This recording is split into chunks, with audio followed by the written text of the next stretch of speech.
One of my favorite things about this kitchen is not just the open concept to your family living room, but maximizing the storage. We have 10-foot ceilings, and taking these cabinets all the way up, though that stuff may not be things that you're utilizing daily, to have the storage is so nice. Even in the island, we've got 4 foot in width of island, which gave me 36 inches in cabinets underneath.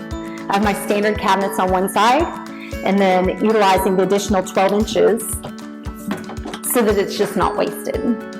Favorite feature, a panel front hidden walk-in pantry. So it just seems like your cabinet doors, but it does walk you into a pantry that wraps around on the inside. So just off the game room and the family room, just utilizing this little cubby area here to, again, maximize storage.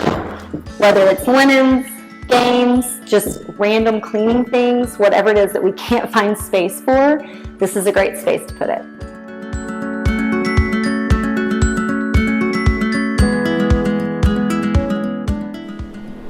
Maximizing space isn't always about square footage or what's on the floor. In this room, what we did is we took what would have been a 10-foot ceiling, we vaulted it, taking all of the space up to 15 foot at the peak, really making this room feel enormous. In this house, we're able to offer 3 full baths, the master and 2 secondaries. The other secondary has a tub shower combo like you would typically see. So in this one, we jazzed it up a little and just did a large walk-in shower.